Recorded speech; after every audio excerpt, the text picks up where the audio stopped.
Baik, saya akan melanjutkan tentang materi yang ketiga di sini ya.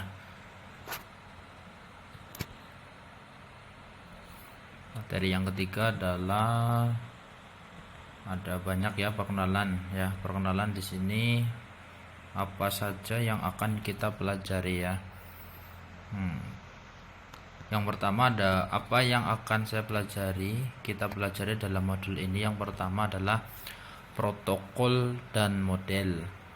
Tujuan modul menjelaskan bagaimana protokol jaringan memungkinkan perangkat mengakses sumber daya jaringan lokal dan jarak jauh. Judulnya di sini ada aturan. Tujuan topik, jelaskan jenis aturan yang diperlukan agar komunikasi berhasil. Kemudian ada protokol, jelaskan mengapa protokol diperlukan dalam komunikasi jaringan. Ada suite protokol, jelaskan tujuan mematuhi rangkaian protokol. Kemudian organisasi standar, jelaskan peran organisasi standar dalam menetapkan protokol atau interoperabilitas jaringan. Model referensi, jelaskan bagaimana model TSP atau IP dan model OSI digunakan untuk memfasilitasi standarisasi dalam proses komunikasi. Enkapsulasi data, jelaskan bagaimana enkapsulasi data memungkinkan data diangkut melalui jaringan. Akses data, jelaskan bagaimana host lokal mengakses sumber daya lokal di jaringan. Yang kemudian kegiatan kelas merancang sistem komunikasi. Merancang sistem komunikasi di sini ya adalah ketika Anda tiba di fasilitas perbaikan, Anda menemukan bahwa sebuah mekanik berbicara bahasa lain. Anda kesulitan menjelaskan masalah performa mobil, namun perbaikan memang perlu dilakukan. Anda tidak yakin dapat membawa pulang untuk mencari opsi lain. Bagaimana Anda berkomunikasi dengan mekanik? Rancang model komunikasi untuk memastikan bahwa model diperbaiki dengan benar.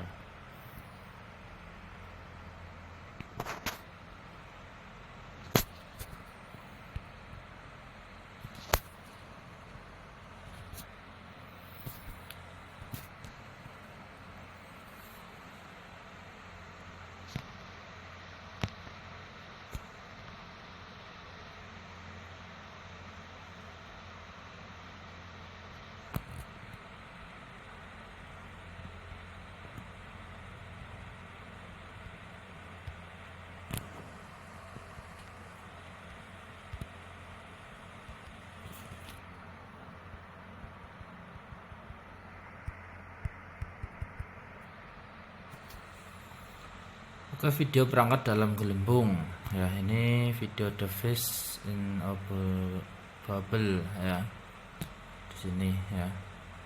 Oke, langsung saja ke dasar-dasar komunikasi. Jaringan bervariasi dalam ukuran, bentuk, dan tugas mereka bisa menjadi rumit seperti perangkat yang terhubung melalui internet. Lalu sederhana, dua komputer yang terhubung langsung satu sama lain dengan satu kabel dan apapun diantaranya. Kemudian semua metode komunikasi memiliki tiga elemen yang sama. Yang pertama sumber pesan, pengirim. Sumber pesan adalah orang yang atau perangkat elektronik yang perlu mengirim pesan ke individu atau perangkat lain. Tujuan pesan menerima, menerima pesan dan menafsirkannya. Saluran ini terdiri dari media yang menyediakan jalur di mana pesan pesan berjalan dari sumber ke tujuan. Kemudian ada protokol komunikasi, pengiriman pesan baik melalui komunikasi tatap muka atau melalui jaringan, diatur oleh aturan yang disebut protokol. Protokol ini khusus untuk jenis metode komunikasi yang digunakan. Seperti itu. Kemudian di sini ya ada analogi pada gambar untuk melihat animasi dua orang berkomunikasi tatap muka gitu ya. Nah, di sini nih pesan, kemudian ada sinyal ya, media transmisi, sinyal, penerima di sini, pesan, tujuan pesan gitu. Lanjut ada jaringan ya.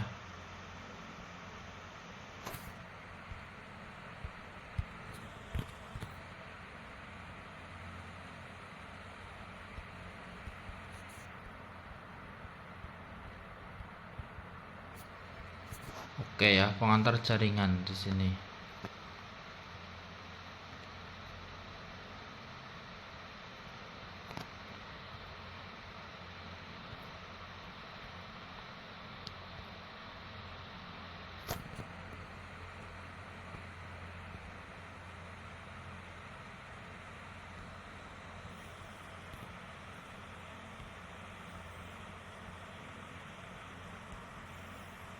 Penetapan aturan ya, sebelum berkomunikasi satu sama lain, individu harus menggunakan aturan atau kesepakatan yang ditetapkan atau mengatur percakapan. Pertimbangan pesan ini misalnya ini ya, bisa dibaca. Kemudian perhatikan betapa sulitnya membaca pesan karena tidak diformat dengan benar. Ya, contoh ini menunjukkan pesan yang sekarang diformat dengan benar. Ini yang dengan benar ya.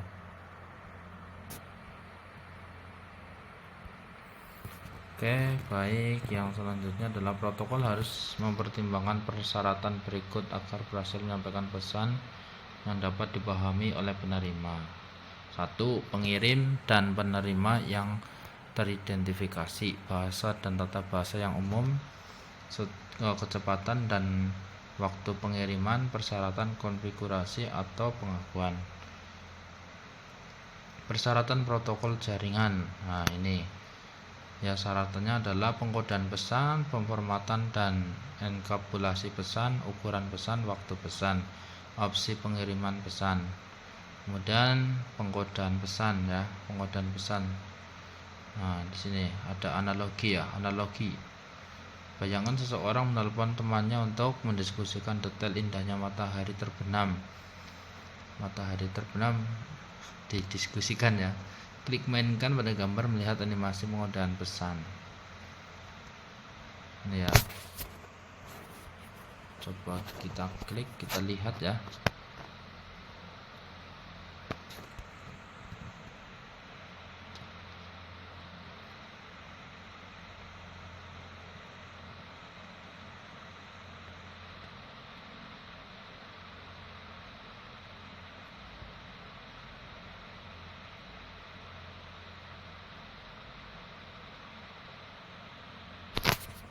Oke, kita skip. Coba ada apa ya? Oh, ini ya.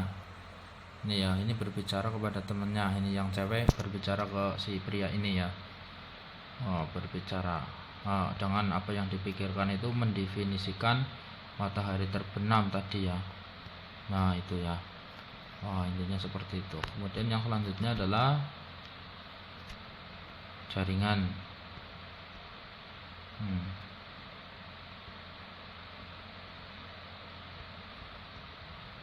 Jaringan. Ini seperti ini ya. Gambar dari jaringan ya.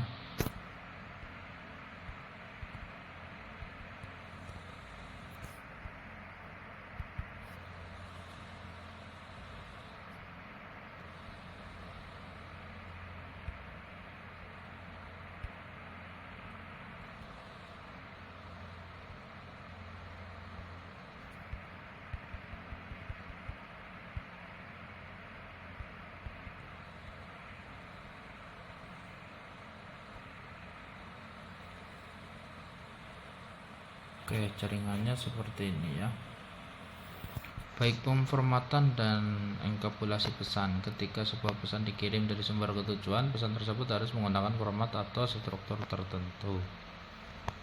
Ya. Nah, ini contohnya adalah ini. Pengirim ya, penerima.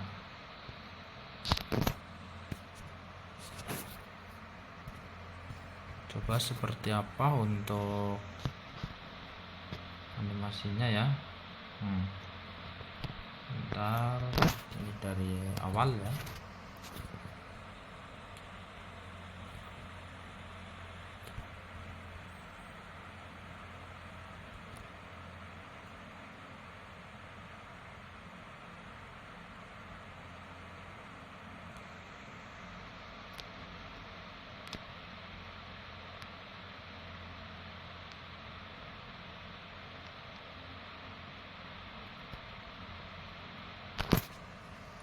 Oke, kita skip seperti apa.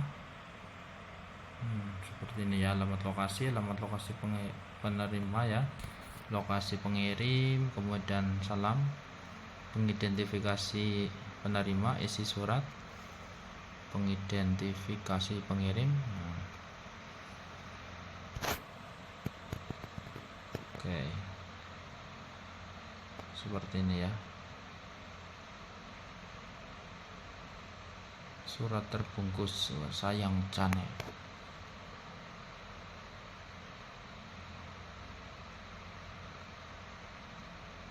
Oke, seperti itu. Ukuran pesan ya. Analogi ya, klik mainkan pada gambar, melihat ukuran pesan dalam komunikasi tatap muka. Nih, kayak apa?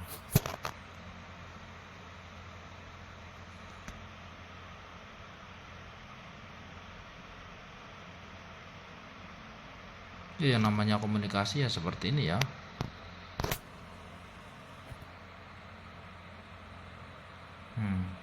Aku tidak memahamimu gitu ya. Jadi ceweknya ngobrol ya, mengatakan sesuatu yang cowok nggak paham ini ya. Ini.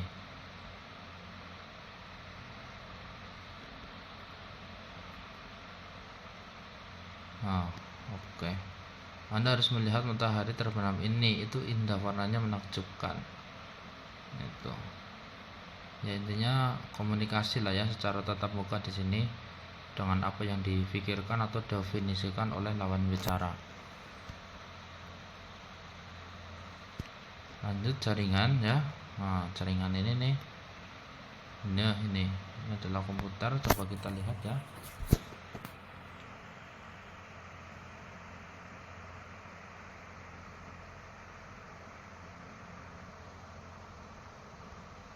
Nah, ini komputer ini mengirimkan sesuatu ya, mengirimkan pesan kepada komputer yang lain.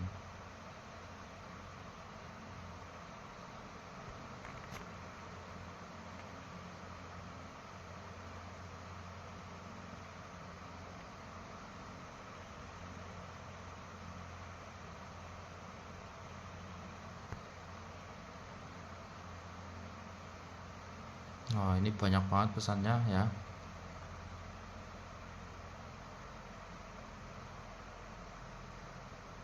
Ini namanya pengantar jaringan ya. Oke ya, seperti itu.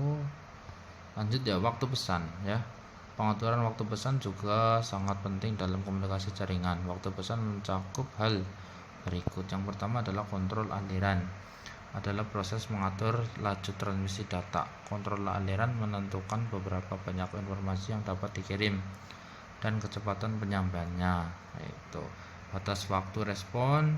Jika seseorang mengajukan pertanyaan dan tidak mendengar respon dalam jangka waktu yang dapat diterima, orang tersebut berasumsi bahwa tidak ada jawaban yang datang dan bereaksi sesuai dengan itu.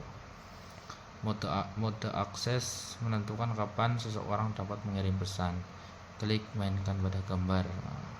Jam berapa filmnya? Kapan kita bertemu untuk makan malam? Kayak gitu. Ini komunikasi ya. Coba kita lihat ya apa yang mereka katakan.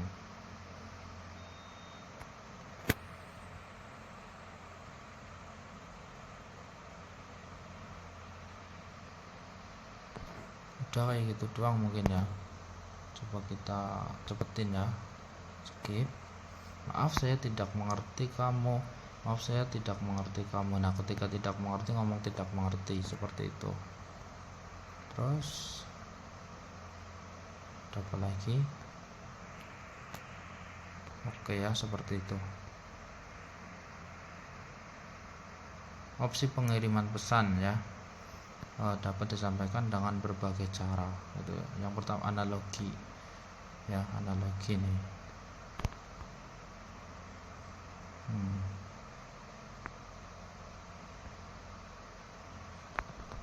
Oke, kita lanjut ya.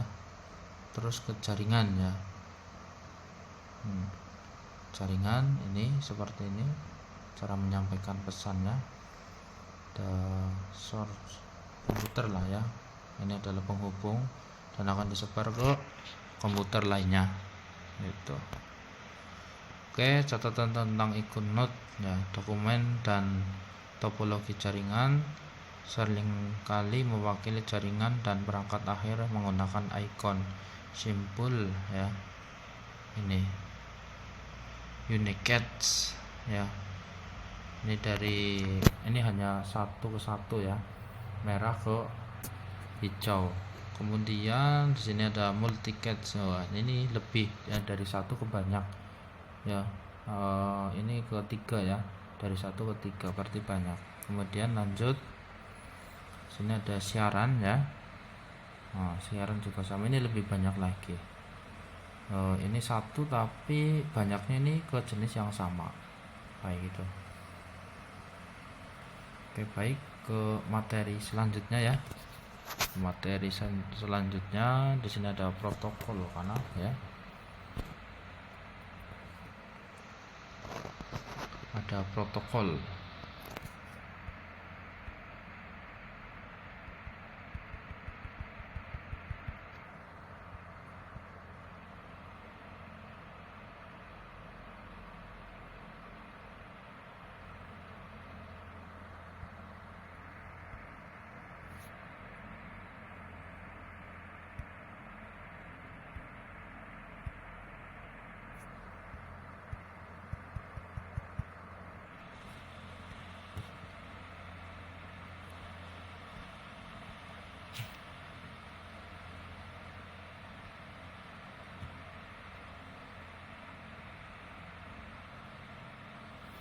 Oke, yang selanjutnya adalah ikhtiar protokol jaringan. Ada Anda temu perangkat akhir berkomunikasi melalui jaringan. Setiap perangkat harus mematuhi serangkaian aturan yang sama. Jenis protokol di sini adalah protokol komunikasi jaringan, protokol keamanan jaringan, protokol rutin, protokol penurunan layanan. Fungsi protokol jaringan ya, komunikasi jaringan bertanggung jawab atas berbagai fungsi yang diperlukan untuk komunikasi jaringan antar perangkat akhir ya. Contohnya ini aku ada data ya.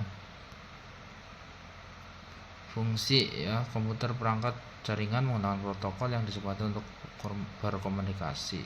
Fungsinya ini mengatasi keandalan alur kontrol ya. Yang mengatasi ini adalah mengidentifikasi pengirim dan menerima pesan yang dituju menggunakan skema pengalamatan yang ditentukan. Keandalan fungsi ini memberikan jaminan mekanisme pengiriman jika pesan hilang atau rusak atau transit. Alur kontrol fungsi ini memastikan bahwa data mengalir pada tingkat yang efisien antara dua perangkat yang berkomunikasi. Pengurutan fungsi ini secara unik memberi label pada setiap segmen data yang dikirimkan. Deteksi kesalahan fungsi ini digunakan untuk menentukan apakah data rusak selama transmisi antar muka. Fungsi ini berisi informasi yang digunakan untuk berkomunikasi proses ke proses antara aplikasi jaringan. Interaksi protokol ya, interaksi protokol ini di sini ya. Nah ini ada komputer mengirimkan pesan melalui internet kepada server itu ya, web ya, dari web ini web ke server mungkin. Lanjut, protokol transfer hypertext HTTP ini mengatur secara server web dan klien web berinteraksi. Kemudian protokol kontrol transmisi TCP. Protokol ini mengelola percakapan individu. TCP bertanggung jawab untuk menjamin pengiriman informasi yang andal dan mengelola kontrol aliran antar perangkat akhir. Internet Protokol IP. Protokol ini bertanggung jawab untuk menyampaikan pesan dari pengirim ke penerima. Kemudian Ethernet, protokol ini bertanggung jawab untuk pengiriman pesan dari satu NIC ke NIC yang lainnya. Kemudian lanjut ke materi berikutnya.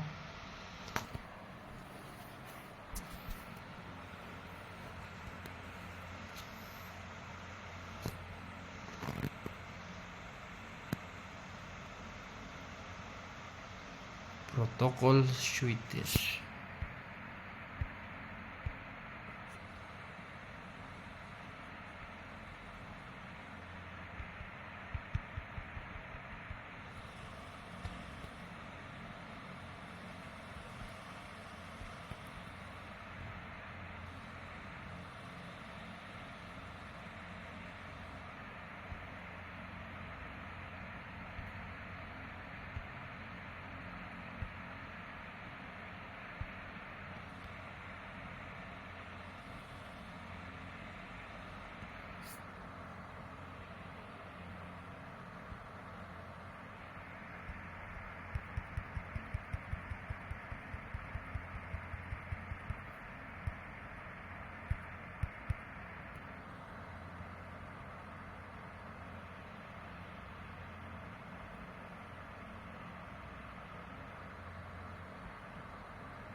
Oke, suite protokol ya. Di sini dalam banyak kasus protokol harus dapat bekerja dengan protokol lain, sehingga pengalaman online Anda memberikan semua yang Anda perlukan untuk komunikasi jaringan. Rangkaian protokol dirancang untuk bekerja satu sama lain dengan lancar.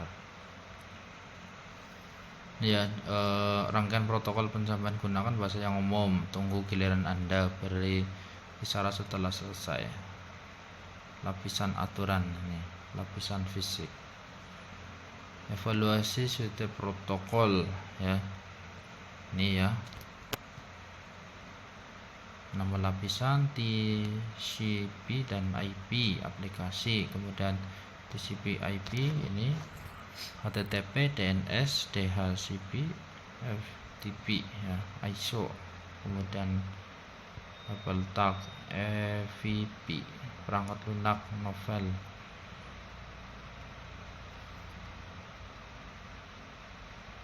TCP atau IP ini adalah rangkaian protokol yang paling umum dan relevan yang digunakan saat ini. Kemudian protokol interkoneksi sistem terbuka OSI ini adalah keluarga protokol yang dikembangkan bersama pada tahun 1977. Kemudian ada AppleTalk, rangkaian protokol berpemilik berumur pendek yang dirilis oleh Apple Inc. pada tahun 1985 untuk perangkat Apple.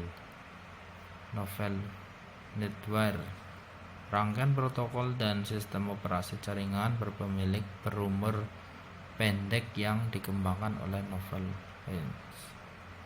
Contoh protokol TCP atau IP. Nah, contohnya ini ya. Oke, rangkaian protokol TCP atau IP. Nah, ini rangkaiannya.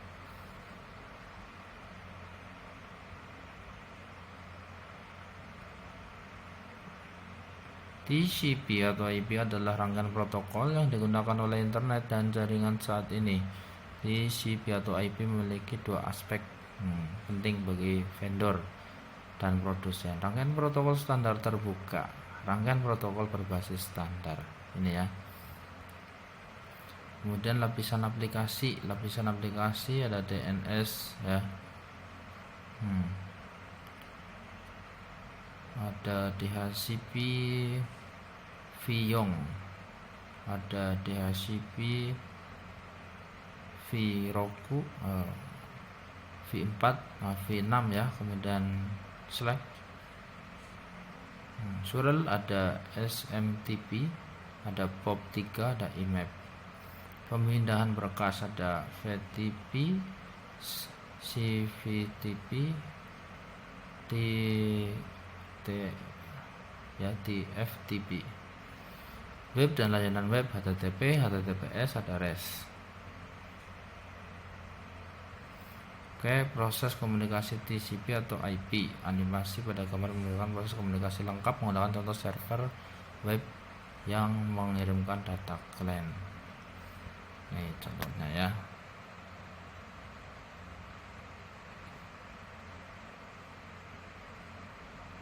Mengirimkan data client.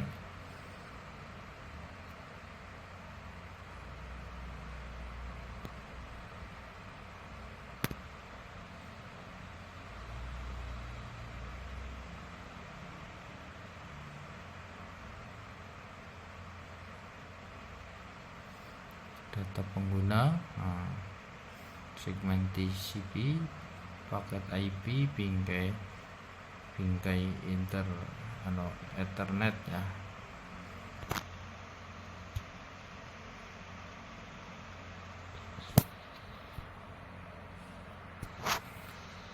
Itu rangkaiannya ya, seperti ini. Lanjut ya. Ini juga sebuah rangkaiannya tadi ya.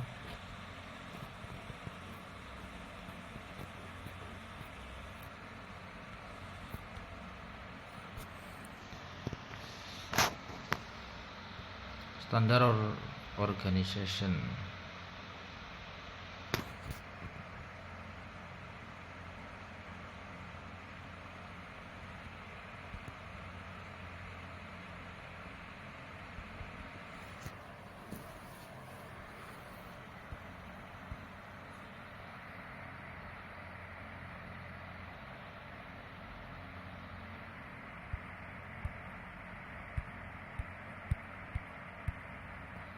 Organisasi standar ya, standar terbuka. Ini standar terbuka. Gambar tersebut menunjukkan logo untuk setiap organisasi standar. Ini standar internet. Berbagai organisasi memiliki tanggung jawab berbeda untuk mempromosikan dan menciptakan standar untuk internet. Gambar berikut menampilkan organisasi standar yang terlibat dalam pengembangan dan dukungan internet. Ini ya. Masyarakat internet, Dewan Arsitektur Internet. Ini adalah rangkaiannya. Internet Society Show bertanggung jawab untuk mempromosikan perkembangan terbuka dan evaluasi penggunaan internet di seluruh dunia. Dewan Arsitektur Internet bertanggung jawab atas keseluruhan pengolahan dan pengembangan standar internet. Satuan Tugas Rekayasa Internet mengembangkan, memperbarui dan memelihara teknologi internet dan TCP atau IP. Internet Research Work berfokus pada penelitian jangka panjang terkait internet dan protokol TCP atau IP. Berikut menampilkan organisasi standar yang terlibat dengan pengembangan dan dukungan TCP atau IP, termasuk IANA dan ICANN. Nah, ini ada IANA, kemudian saya bisa alamat ID, nama domain, nomor port ya. Nah, standar elektronik dan komunikasi ya. Organisasi standar ini meliputi yang berikut: Institute of Electrical and Electronic Engineer, kemudian ada Electronic Industrial Alliance, Asosiasi Industri Telekomunikasi, Sektor Standarisasi Persatuan Telekomunikasi Internasional, Lab Standar Jaringan Penelitian ya. Oke, selesai. Ke materi berikutnya.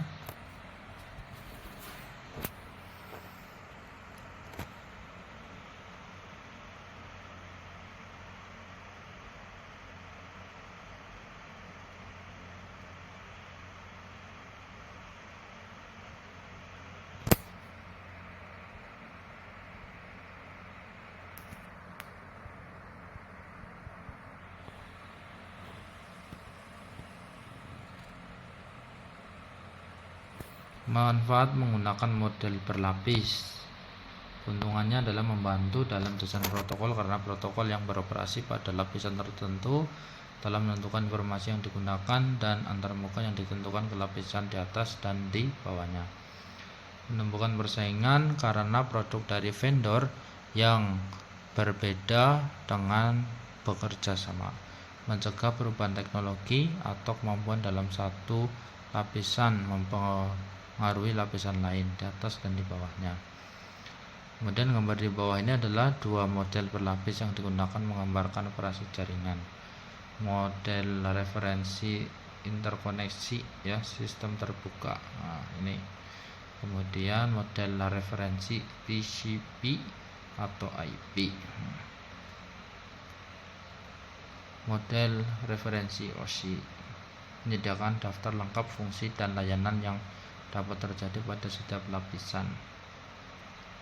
Lapisan model OSI ini 7 aplikasi, 6 presentasi, 5 sesi, 4 transportasi, 3 jaringan, 2 tautan data, 1 fisik.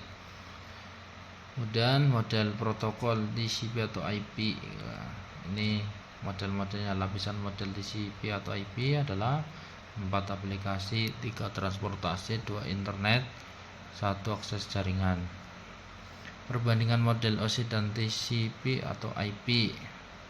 Ya, ini model OSI di sini 7 aplikasi, 6 presentasi, 5 sidang, 4 mengangkut, 3 jaringan, 2 hubungan data, kemudian ada fisik ya.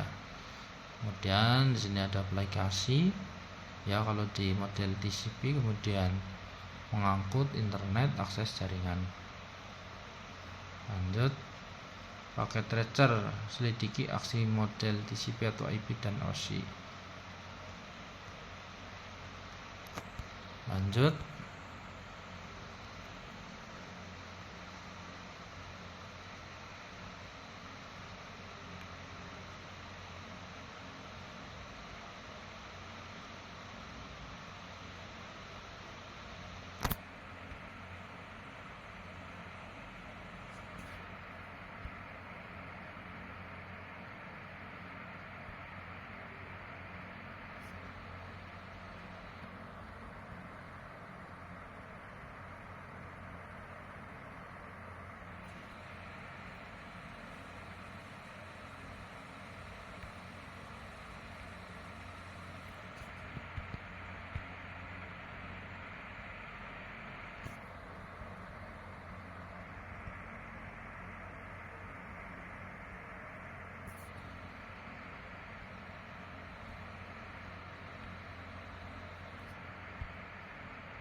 oke, segmentasi pesan ya. Segmentasi pesan mengetahui model referensi OSI dan model protokol TCP akan berguna saat Anda mempelajari bagaimana data dienkapsulasi saat bergerak melintasi jaringan.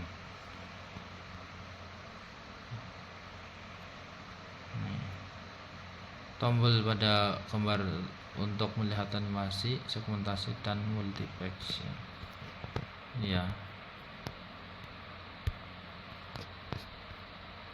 Gambarnya ini segmentasi, kemudian multi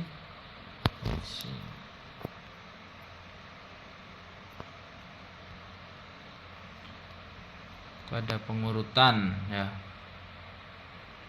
Pengurutan ini TCP bertanggung jawab untuk mengurutkan segmen individu. Beberapa bagian diberi label untuk memudahkan pengarahan dan perakitan ulang. Labelan mengatur pemesanan dan perakitan potongan ketika sudah tiba. Ini ya gambarnya.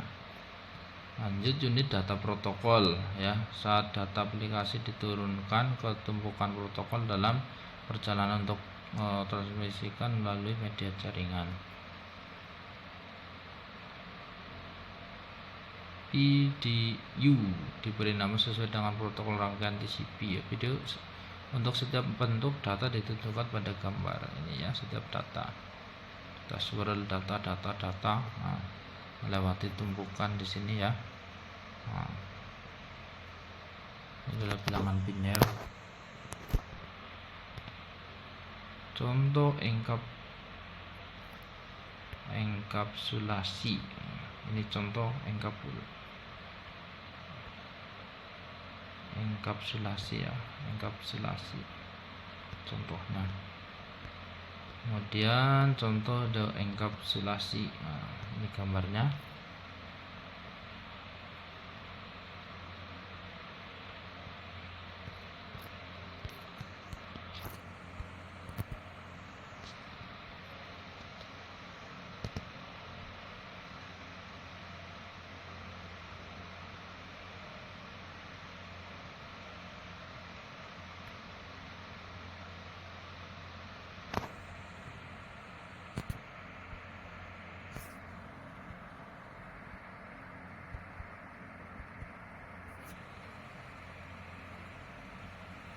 Ini adalah data akses ya, atau akses data.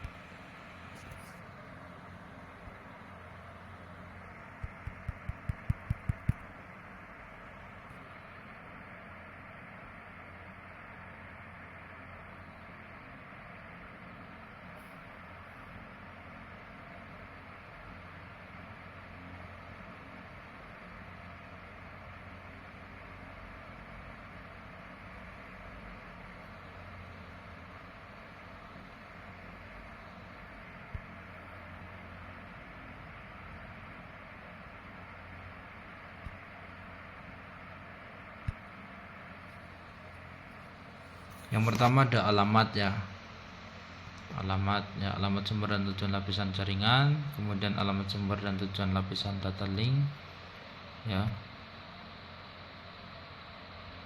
Ini contohnya fisik ya, hubungan data jaringan mengangkut lapisan atas. Alamat logis lapisan 3 adalah lapisan jaringan atau lapisan 3. Alamat logis yang digunakan untuk mengirimkan paket IP dan sumber asli ke tujuan akhir, seperti yang ditunjukkan pada gambar. Sumber asli kemudian paket IP, kemudian ini ya, RI1, RI2. Nah, paket lapisan 3 ini. Paket IP berisi 2 alamat IP, yaitu alamat IP sumber dan IP tujuan. Alamat IP berisi 2 bagian jaringan atau awalan, bagian host atau ID antarmuka. Kemudian dalam contoh ini memiliki komputer klien PC1 berkomunikasi dengan server VTP jaringan IP yang sama. Gambar di bagian jaringan dari alamat IP V4 sumber dan bagian jaringan dari alamat IP V4 tujuan adalah sama, dan oleh karena itu sumber dan tujuan berada pada jaringan yang sama. Ini contohnya ya. Kemudian peran alamat lapisan data link jaringan IP yang sama. Pada jaringan internet, alamat data link dikenal sebagai alamat Ethernet Media Access Control, seperti di gambar bawah ini.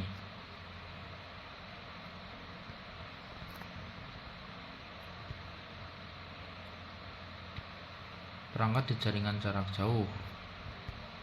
Kemudian peran alamat lapisan jaringan.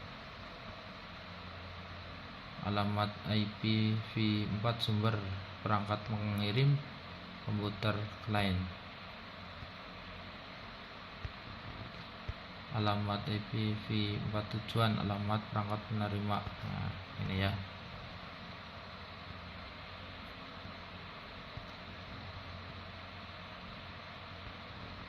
Peran alamat lapisan data link jaringan IP berbeda.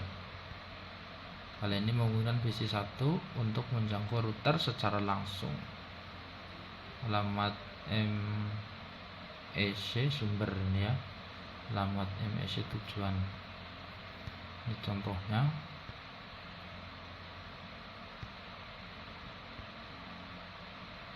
Header bingkai internet tautan data, header paket IP lapisan jaringan tujuan. Ini ya. Tujuannya ini, kemudian sumbernya ini, kemudian sumber tujuannya.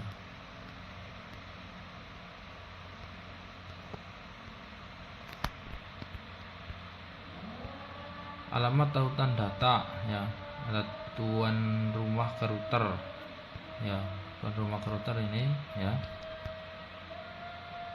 Kemudian yang berikutnya router ke router ya, ini router ke router, kemudian router ke server. Nah ini jadi berbeda ya rangkaiannya.